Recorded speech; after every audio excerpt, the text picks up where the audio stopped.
Alors déjà, il faut comprendre que le SAM, foot, est à l'intérieur d'un omnisport, à l'intérieur d'un club où il y a plein d'autres disciplines.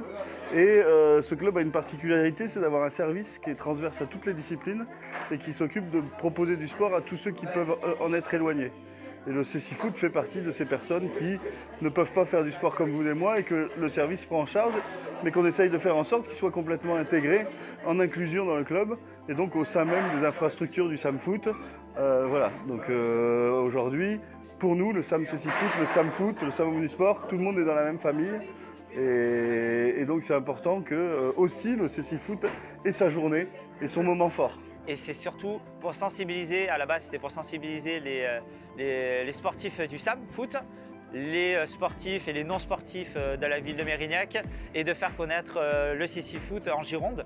Donc voilà, l'objectif, c'était ça, et surtout de sensibiliser à la déficience visuelle. Alors j'ai commencé au début le CC Foot en tant que malvoyant, parce que CC Foot il y a deux catégories. Il y a les catégories malvoyants où c'est du futsal classique, mais c'est juste les maillots qui sont bien différents, un clair, un foncé ou en fonction des pathologies visuelles. Un ballon qui ressort du sol.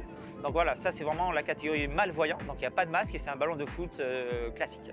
Et c'est les règles du futsal. Et après il y a la catégorie B1, donc des non-voyants et malvoyants profonds.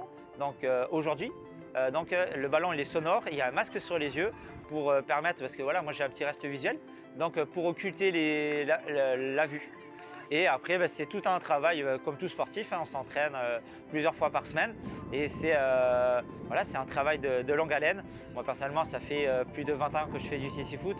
Donc voilà, je vais dire que j'ai un peu l'expérience. Et le foot classique m'a permis d'avoir une technique un peu plus au-dessus, peut-être.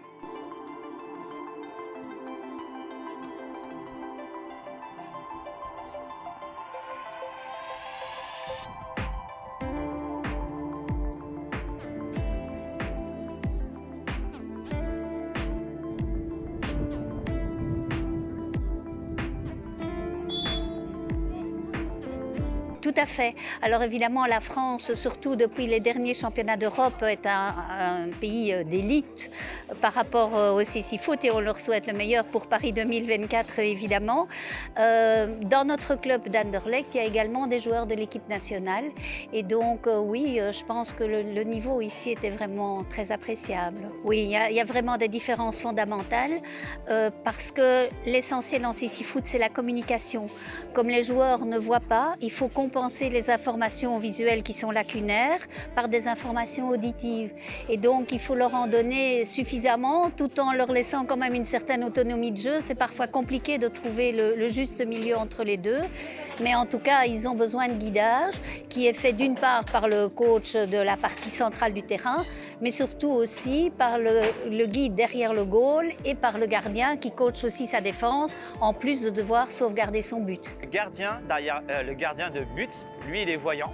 Donc, il va nous donner, surtout à sa défense, parce qu'il y a une ligne où il n'a plus le droit de parler. À partir de 12 mètres de ses buts, il n'a plus le droit de parler. Donc, il donne des conseils à son défenseur. Le ballon, il est à gauche. Après, ce n'est pas du téléguidage. Souvent, les gens de l'extérieur pensent que c'est du téléguidage. Mais non, on n'est pas des petites voitures. Si on a envie d'aller à gauche, on va aller à gauche. Si on veut aller à droite, on va aller à droite. Mais voilà, c'est un atout, je vais dire. Et après, c'est une confiance avec le gardien, comme aussi à l'inverse. Derrière les buts où on doit marquer, il y a un guide. Et c'est pareil, c'est la confiance. Le guide va nous dire il reste un joueur, tu es à 8 mètres. Voilà, c'est des informations. Mais il ne va pas nous dire va à gauche, va à droite et te frappe du pied droit. Non, non. Après là, c'est le joueur, lui, il est autonome. Mais voilà, après, c'est des ressentis et des conseils en plus. Je crois aussi qu'il y a d'autres objectifs que l'objectif purement sportif. Il y a un objectif social parce qu'ils se retrouvent entre eux. Mais il y a quand même 3 personnes voyantes avec 4 personnes déficientes visuelles sur le terrain. Et donc, c'est un mixte aussi au niveau de l'inclusion. Je trouve que c'est vraiment un beau sport. Et donc, cet aspect inclusion doit et peut être mis en avant très, très clairement pour mieux faire comprendre la place de la personne en situation de handicap dans la société.